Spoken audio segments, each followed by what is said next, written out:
buenos días, muy buenas tardes o muy buenas noches, estimado oyente, según sea la hora y el lugar donde te encuentres. Bienvenido a una nueva audición de nuestro programa Encuentros, aquí en Josa FM España. Les saluda nuevamente el pastor Nico Ricoy del Ministerio Tinajas, llenando a cada persona con el agua de la palabra. En nuestras primeras emisiones del programa Encuentros, hemos tratado de poner las bases bíblicas del tema del noviazgo que permiten luego disfrutar así de un matrimonio estable y evitar un divorcio odiable. Nuestro eslogan fue: con un noviazgo acertado y bíblico, tendremos un divorcio evitado y antibíblico. En el día de hoy daremos inicio ya al quinto encuentro, donde a partir de hoy estaremos centrados en estudiar todo lo relacionado con el tema del divorcio. Esta emisión y las sucesivas serán un poco técnicas y puramente doctrinales, así que tomen papel y lápiz y ruego por favor a los oyentes hacer un esfuerzo de atención y paciencia en los siguientes minutos, y si hubiera alguna duda, anímese a escribirnos. nicos@gmx.es. En los programas pasados tocamos tres temas. En primer lugar, pusimos las bases sólidas y objetivas de por qué podemos confiar en la Biblia para cualquier consulta de la vida cristiana. La Biblia es el verdadero manual de instrucciones visible del Dios invisible para toda la conducta humana, y en este caso es fiable para tratar el tema del noviazgo, matrimonio y divorcio. En segundo lugar, vimos que para evitar que un matrimonio sea un manicomio y que termine en divorcio, necesitamos tener un noviazgo bíblico. Y en tercer lugar, vimos los propósitos y los roles del matrimonio para que funcione bien. Todo esto que hemos visto de forma sincronizada y lógica hasta ahora es solo una pequeña parte de lo mucho que se puede decir de este triple tema. Si bien estos programas por ahora son grabados, intentaremos, estimado oyente, ponerle toda la intensidad y frescura como si fuera un programa en directo, lo cual vendrá más adelante, tratando de ser lo más cercanos posibles al oyente y lo más claros posibles en la exposición de este delicado tema doctrinal y práctico que haremos en los siguientes encuentros.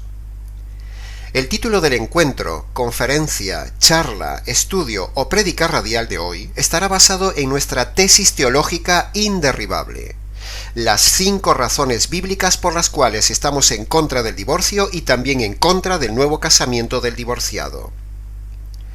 Nuestro encuentro de hoy con la palabra de Dios y sucesivos será netamente expositivo, donde estaremos usando las leyes de la hermenéutica para la defensa de nuestra tesis, es decir, usaremos las leyes universales de la correcta interpretación de un texto y así obtendremos la única interpretación bíblica del tema del divorcio, totalmente exegética y verdadera, es decir, usted tendrá aquí la verdad, solo la verdad y nada más que la verdad del tema del divorcio. No pueden haber dos interpretaciones de este tema, estimado oyente, solo hay una. O la nuestra es la verdadera y las demás son falsas, o la nuestra es falsa y alguna de las otras es verdadera. Pero como hay varias, aún habría que ver cuál de esas otras interpretaciones diferente a la nuestra es la verdadera, en el caso de que la nuestra no fuera la verdadera, pero lo es. Es pura lógica deductiva y un desafío a la razón del oyente. La razón y la fe no son incompatibles, como se ha dicho por ahí. Al contrario, para que la fe sea sólida, Dios pide que use la razón. Por eso dice la Biblia, en Romanos capítulo 10, que la fe viene por el oír, y el oír se toma de la palabra de Dios. Es decir, para que yo crea algo, antes tengo que oírlo y pasar por mi razonamiento. Pero puede ser un razonamiento falso, que los hay. Hay razonamientos que son aparentemente verdaderos. Entonces, ¿cómo estar seguro de que no me están engañando en este programa? Bueno, sencillo. Simplemente lea lo que literalmente dice el texto. Una de las leyes de la hermenéutica, la literalidad. Si usted lee algo y luego le hacen ver de lo blanco algo negro, ahí hay forzamiento del texto bíblico. Nosotros no forzamos el texto, simplemente lo alumbramos, lo resaltamos, lo expandiremos, lo explicaremos y usted lo razonará. Pensemos esto, estimado oyente. Primero, ¿qué sentido tiene ponerse a todo el mundo en contra si en realidad la Biblia diera puerta abierta al divorcio? Sería absurdo. Segundo, si la Biblia abriera una puerta llamada divorcio, ¿por qué ponerse al Señor en contra predicando lo contrario? ¿Es que acaso queremos enfrentarnos al Señor? Sería como dar patadas contra el aguijón, como le dijo el Señor a Pablo, porque aquí el que predica este tema errado tiene enfrente nada menos que al Señor en contra. ¡Wow! Menudo riesgo, y nosotros no queremos irnos a la cárcel eterna por enseñar doctrina falsa. No, gracias, la eternidad es muy larga. Entonces, ¿por qué hay tal abundancia de enseñadores del divorcio? Bueno, mi tesis es esta. Primero, como dice el Señor Jesús, viendo no ven. Hay gente que tiene la verdad delante y no la ve. Segundo, orgullo. Imagínate un líder de cualquier iglesia diciéndole ahora a su iglesia que estaba equivocado enseñando el error del tema del divorcio. No lo va a hacer, lo crucificarían, porque está en juego su plato de lentejas. O sea, el orgullo impide ver la verdad. Tercera razón, por la cual la gente no cambia, para que no se te marche la membresía y no te quedes sin gente y sin dinero en la iglesia. Imagínate que en una iglesia llena de divorciados, o a punto de divorciarse, o que creen en el divorcio, tú llegues y digas que el divorcio es pecado y los recasados están en adulterio. ¡Ja! Te quedas sin sueldo y te quedas en la calle. Cuarto, algunos líderes lo hacen por ignorancia. Simplemente no estudian bien el tema del divorcio y predican el divorcio. No son como los bereanos y repiten lo que les han enseñado. Es decir, son los llamados predicadores loro. El deseo del Ministerio Tinajas y del programa Encuentros es que los predicadores y las personas involucradas o afectadas por el tema del divorcio vean, dejen el orgullo, teman al Señor y dejen de ser desconocedores del tema y lo enseñen correctamente pase lo que pase. En el día de hoy, el segundo tema más importante en la Iglesia después de la salvación es el importantísimo tema del divorcio, por las repercusiones personales, morales, éticas, familiares, sociales, espirituales y eternas que tiene. El divorcio tiene para el individuo consecuencias catastróficas en la tierra y ni digamos en la eternidad, la condenación eterna. Por eso hablaremos en este mensaje lo que muy mal se suele predicar hoy en las iglesias y religiones cristianas sobre este tema. Hay iglesias y sectores de la iglesia donde se admite el divorcio por cualquier razón. En otras iglesias solo se admite el divorcio por adulterio, abandono y violencia. En otras se admite por dos razones, infidelidad y abandono. En otras solo se admite el divorcio por adulterio.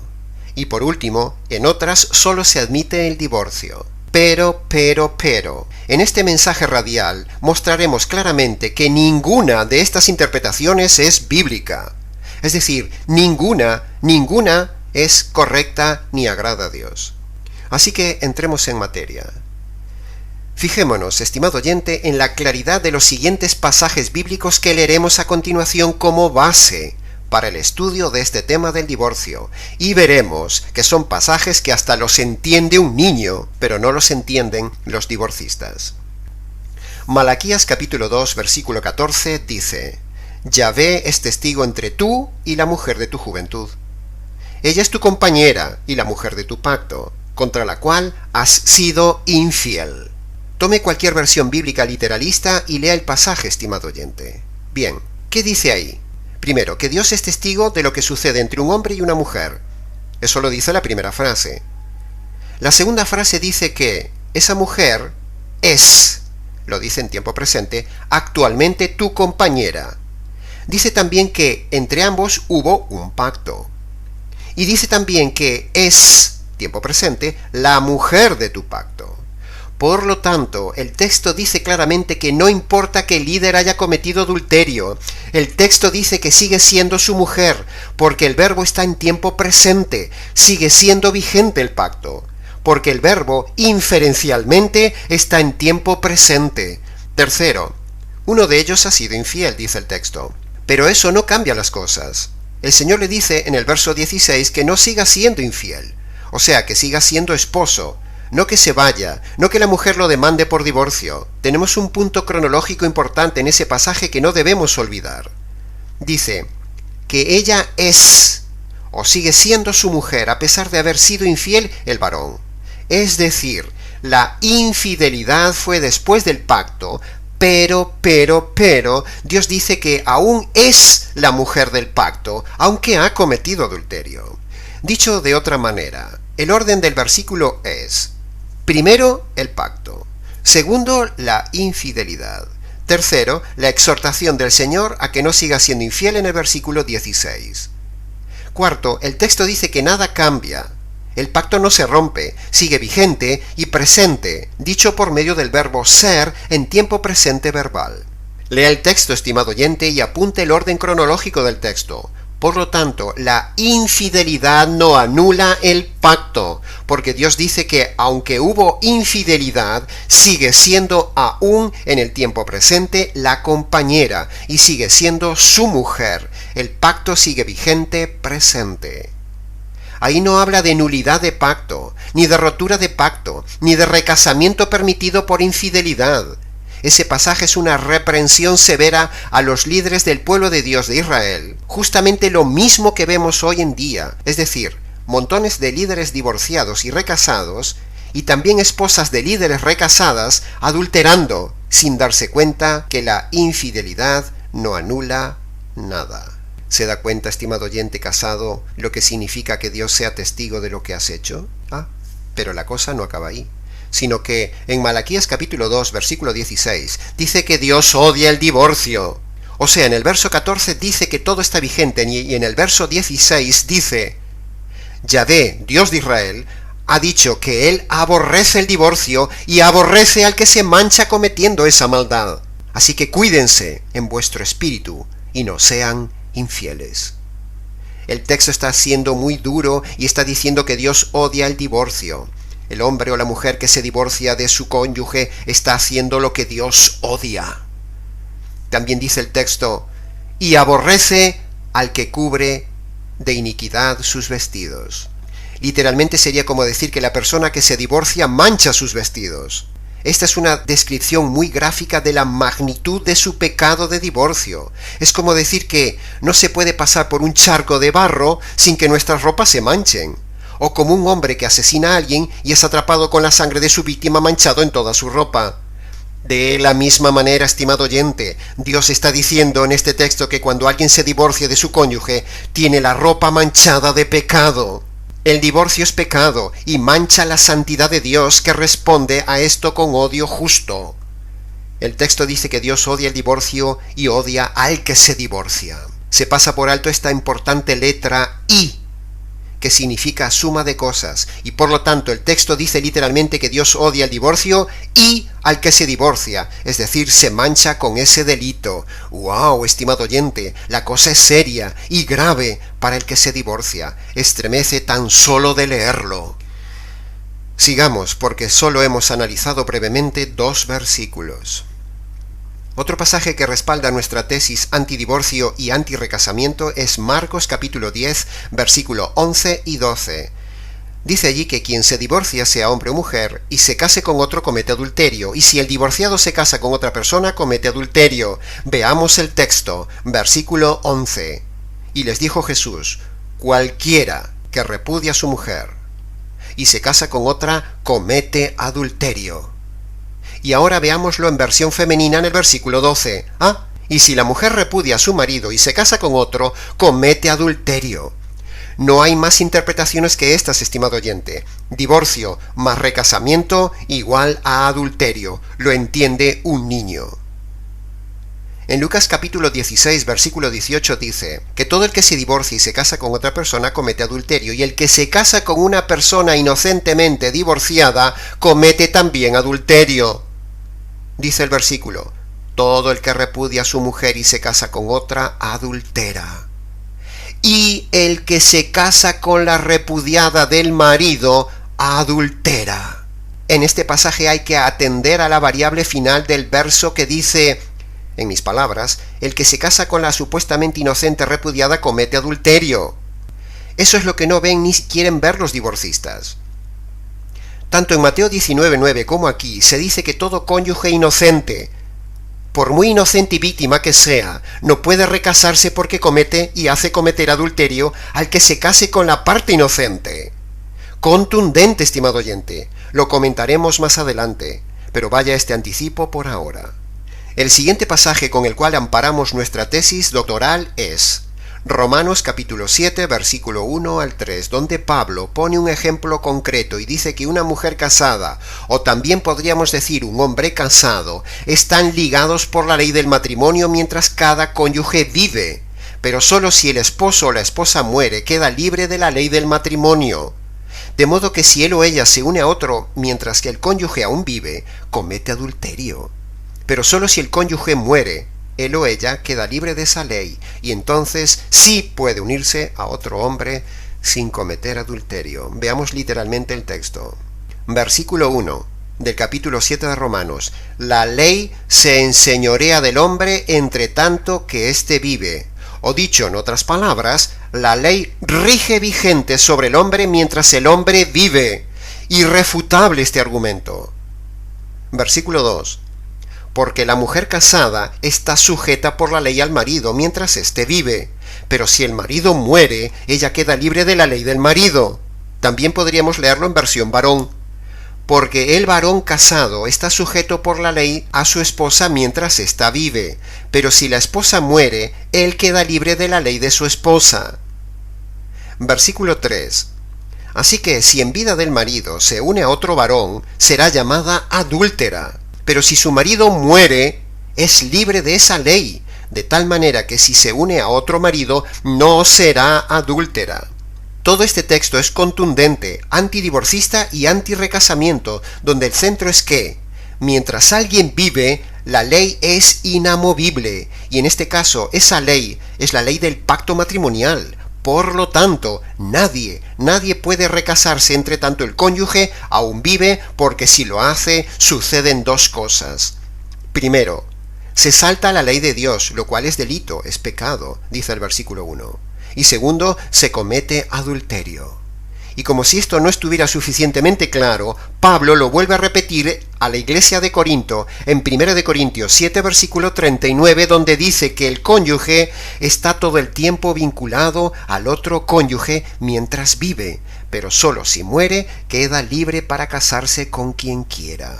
Dice el texto, la mujer está ligada a su esposo mientras él vive, pero si el esposo muere, ella queda libre para casarse con quien quiera, con tal de que sea en el Señor. Y también podríamos leerlo en versión varón. Por lo tanto, es más que evidente e irrevocable que esa frase lapidante, mientras vive, no hay ni un divorcista que la pueda revocar. Si alguien se recasa mientras su cónyuge vive, comete adulterio y se salta la ley. No importa que el otro cónyuge haya cometido adulterio o se haya recasado. Si aún vive, no puedes volver a casarte. Si un divorciado se casa, cometerá adulterio. Y si ya lo ha hecho, está en adulterio. Es irrefutable. En Éxodo capítulo 20, versículo 14, el séptimo mandamiento de la ley de Dios dice, no cometerás adulterio. Y dejaremos el pasaje famoso de Mateo 5:32 y su paralelo 19:9 para analizarlo en el siguiente programa de encuentro. Por lo tanto, todo divorciado que se ha vuelto a casar está bajo la justicia y la ira de Dios y está en adulterio. En 1 de Corintios 6:10 dice, tengamos cuidado, porque ni los fornicarios ni los adúlteros heredarán el reino de Dios.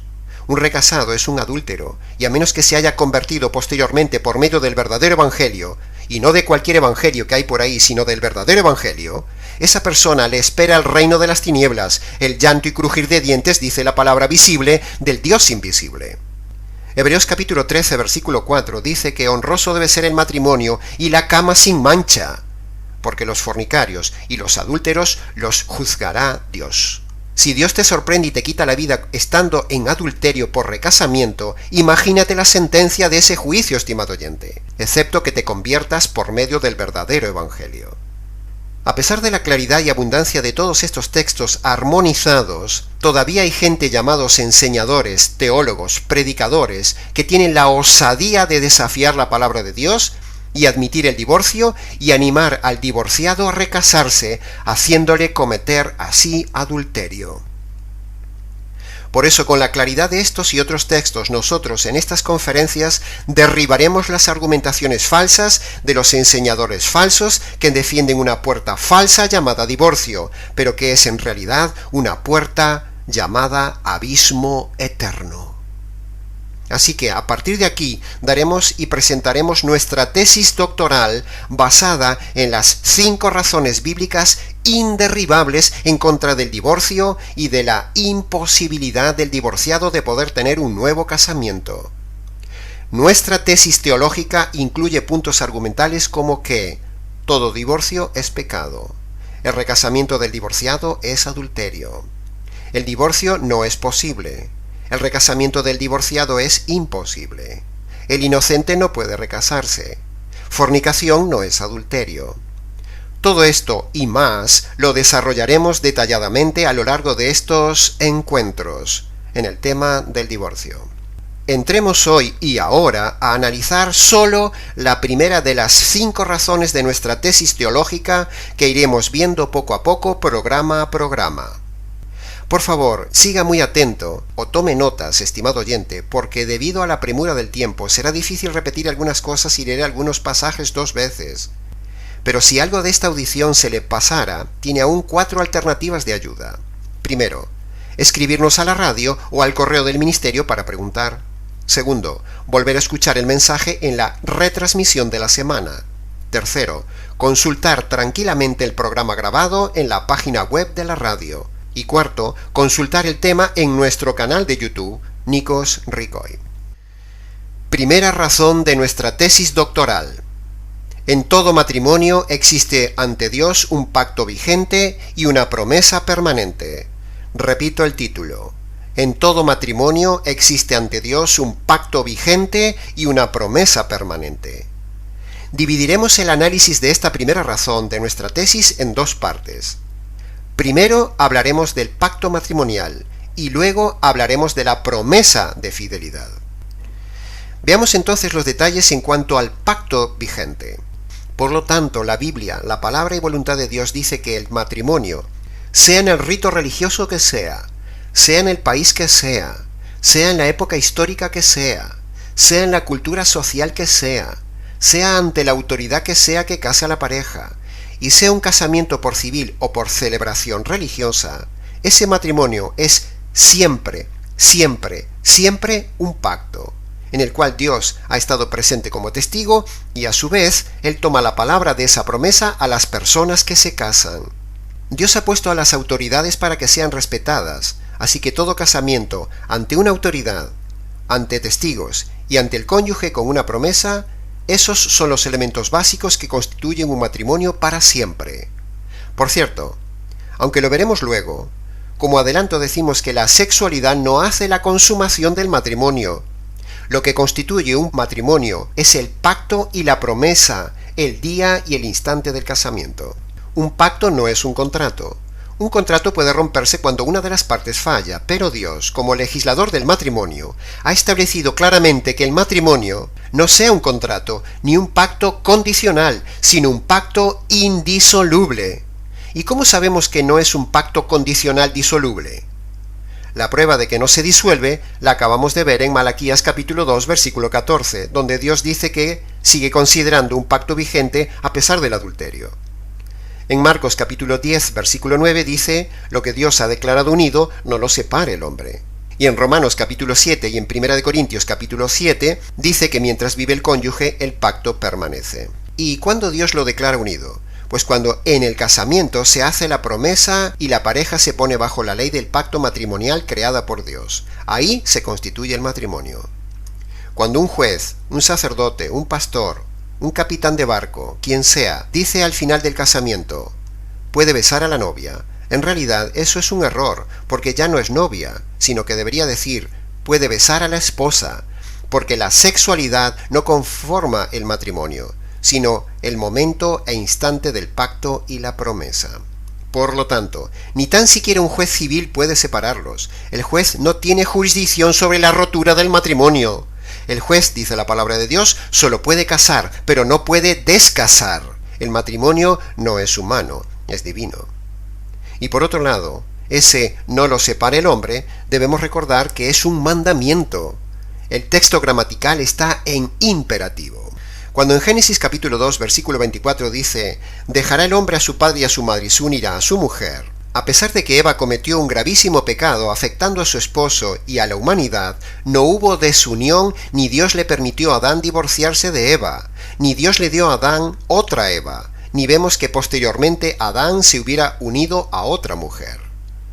Cuando Eva cometió el gravísimo pecado que afectó a su esposo y a toda la humanidad, pecando más grave aún que un adulterio, Adán no le dio el divorcio, sino que siguió con ella para siempre. Este argumento es irrefutable. Por lo tanto, en todos estos pasajes que hemos visto hoy hasta ahora, para demostrar que el pacto es incondicional, en todos ellos no se ven excepciones de ningún tipo de rotura del pacto. Es decir, no se dice nada de divorcio y mucho menos por adulterio, ni por abandono, ni por ninguna otra razón. Para concluir esta sección y reforzar todo esto, hay un pasaje muy singular en el Nuevo Testamento que dice, Gálatas capítulo 3, versículo 15, ni tan siquiera un pacto humano ya consumado, ratificado, se puede modificar o cambiar, dice Pablo.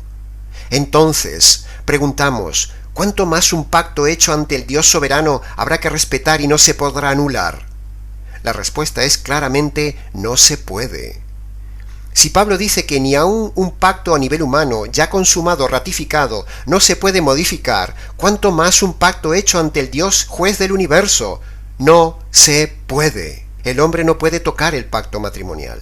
Para los pastores divorcistas que apelan astutamente al pasaje de 2 de Corintios 5:17, donde dice, si alguno está en Cristo, es nueva criatura. Las cosas viejas pasaron, he aquí que todas son hechas nuevas. Diciendo que toda conversión después del divorcio, o dicho de otra manera, todo divorcio antes de la conversión, anula el pacto matrimonial como parte de la vida vieja pasada. A esos pastores les decimos que ni siquiera la conversión anula un pacto matrimonial, solo la muerte. Por otro lado, lo que ellos llaman conversión habría que ver si es en verdad una conversión bíblica, porque hoy en día a cualquier cosa le llaman conversión. El pasaje dice las cosas viejas, no los pactos. Los pactos no pasan, es decir, cuando dice cosas se refiere al estilo de vida pecaminoso pasado. No se refiere a dejar los compromisos, los contratos, ni los pagos, ni las deudas, ni las hipotecas, ni la familia, ni la esposa, ni el esposo. Nada de eso, dice el pasaje. Usar 2 de Corintios 5:17 es una manipulación de los divorcistas. Cuidado con eso, estimado oyente. Tu pacto no es algo viejo, es algo vigente. Por otro lado, una conversión no significa que deje de pagar deudas, sino que significa que se deja de adquirir deudas, como un estilo de vida pecaminoso. Las cosas viejas se refiere al estilo de vida del hombre viejo, es decir, las obras de la carne. Pero para nada en 2 de Corintios 5:17 anula un pacto matrimonial. Porque con ese criterio absurdo que dicen los pastores divorcistas, de que con la conversión está todo anulado, entonces les preguntamos, una persona que está en la cárcel, ¿podría argumentarle al director de la cárcel que como se ha convertido ahora, sus delitos ya es cosa pasada y entonces no tendría que cumplir la condena y estar libre? Con este criterio errado y absurdo de los pastores divorcistas que dicen que la conversión anula el pacto matrimonial, tendríamos que pensar que una persona que ha adquirido una hipoteca errada o imposible ya de pagar, vaya al banco y le diga al director que como la hipoteca la adquirió en el pasado antes de convertirse, y ahora se ha convertido, estando en Cristo, entonces ya no piensa pagar la hipoteca porque eso es cosa pasada. ¿Se imagina, estimado oyente, la risa del director del banco y cómo le pondrá en las narices el contrato firmado recordándole que pagará hasta lo último y si no lo paga ya sabe que le espera la cárcel? De la misma manera, estimado oyente creyente, sucede con el Señor y los compromisos adquiridos delante de Él aún antes de la conversión. Hay que cumplirlos. Así como una persona que no cumple con sus pagos va a la cárcel, si uno no cumple con sus pactos matrimoniales, irá a la cárcel eterna. Ezequiel capítulo 16, versículo 8, Dios dice como ejemplo, te di juramento y entré en pacto contigo, dice el Señor, y fuiste mía. En Proverbios capítulo 2, versículo 17 dice, la mujer que abandona al compañero de su juventud y se olvida del pacto de su Dios, su casa está inclinada a la muerte. Pasemos ahora, estimado oyente, a la segunda parte de la primera razón argumental de nuestra tesis antidivorcio. Recordad que nuestra tesis doctoral consta de 5 razones y aún estamos en la primera razón, pero ya entrando en la segunda parte. Hemos dicho, en todo matrimonio hay un pacto vigente y una promesa permanente. Veamos entonces los detalles desde el ángulo de la promesa. El día que una pareja se casa, ambos prometen al cónyuge ante Dios y ante testigos fidelidad el uno al otro hasta el fin, de tal manera que por esa promesa dada en ese día quedan atados y comprometidos a cumplirla de por vida. De lo contrario, si la persona no cumple su promesa de fidelidad, esa persona pasa por falsa, mentirosa, engañadora e infiel. Y la Biblia habla seriamente de la condenación de los falsos, infieles, mentirosos, cuando una persona rompe una promesa. Cuando un hombre y una mujer hacen un pacto matrimonial, ellos están haciendo un compromiso de palabra, dando una promesa mutua que tiene más valor aún que en sus propias vidas. Incluso en muchas culturas a lo largo de los siglos, aquellos que quebrantaban un pacto, una palabra o una promesa eran merecedores de la muerte y una vergüenza para sus familias, para sus tribus, para sus clanes. Una palabra es una palabra y vale más que la vida. Apocalipsis capítulo 21 versículo 8 dice: todos los mentirosos tendrán su parte en el lago que arde con fuego y azufre, y todos sabemos que romper una promesa es mentir. Eclesiastés capítulo 5 versículo 4 dice: cuando ante Dios haces promesa, no dejes de cumplirla, porque Él no se complace en los insensatos. Cumple lo que prometes. Mejor es que no prometas, y no que prometas y no cumplas. No dejes que tu boca te haga pecar, ni digas delante de Dios que fue por ignorancia. Fuerte, ¿verdad? El que no cumple una promesa, dice el pasaje, es un insensato y está pecando. El Salmo 15, versículo 4 dice: Yahvé honra a los que le temen. Por ejemplo, el que aún jurando en su propia contra, no por eso cambia su palabra. Es decir, el pasaje está diciendo que Dios honra a aquel que aún haciendo un pacto mal hecho, no por eso cambia su palabra. ¿Cuántos han hecho un pacto, un juramento, una promesa errada y luego cambian su palabra? Dios no los valora, Dios no los honra. El Salmo 89, versículo 34 dice: no olvidaré mi pacto, ni mudaré lo que ha salido de mis labios, dice el Señor. Cuanto más el hombre debe respetar entonces ante Dios lo que sale de su boca, tomando ejemplo de lo que Dios dice en el Salmo 89. En conclusión, si rompe su promesa de fidelidad, se convierte en mentiroso, de la misma manera que anteriormente también mintió y fue infiel el cónyuge culpable. Es decir, que el inocente rompa el pacto de forma posterior al cónyuge culpable, aun siendo la parte inocente, no anula el pacto que aún tiene con su cónyuge malo y que ha hecho ante Dios. En todo el Antiguo Testamento no vemos a lo largo de los siglos que se haya registrado ni un solo divorcio en matrimonios de creyentes en el pueblo de Dios, a pesar de encontrar matrimonios incluso conflictivos en los patriarcas. Y en todo el Nuevo Testamento tampoco hay registrado ni un solo divorcio en todas las cartas y en todo el Nuevo Testamento. Es significativo, ¿verdad, estimado oyente? Simplemente no había divorcios porque la gente temerosa de Dios y verdaderos creyentes respetaba su pacto y su promesa matrimonial en toda la historia bíblica. ¿Quiénes son entonces los que se divorcian? Se divorcian los no convertidos. Se divorcian los líderes religiosos malos. Se divorcian los ignorantes. Se divorcian los de duro corazón, por lo tanto son perdidos. Se divorcian los carnales, sensuales y egoístas. Se divorciaban los que no eran pueblo de Dios, aunque estaban en medio del pueblo de Dios. Lo mismo sucede en el día de hoy. Pero el verdadero creyente, aun habiéndose equivocado, no se divorcia, sino que permanece fiel hasta el fin. Sin embargo, hoy en la iglesia acampa el divorcio tanto o más que en el mundo. Para los que apelan a que la conversión fue después del divorcio y por lo tanto la promesa de fidelidad matrimonial queda anulada, les hemos dicho y les decimos nuevamente y contundentemente a esos pastores errados que ni la conversión anula la promesa matrimonial como ya dijimos antes. Así que, Si al día de hoy has cometido el pecado de divorcio, no cometas ahora el pecado de adulterio por recasamiento. Y hasta aquí hemos llegado hoy, estimado oyente, con el desarrollo de la primera razón de nuestra tesis teológica antidivorcio y antirrecasamiento del divorciado. Son 5 razones bíblicas inderribables. Nos quedan 4. Para cualquier consulta, expansión de los argumentos, preguntas o mayor explicación expositiva, escríbenos.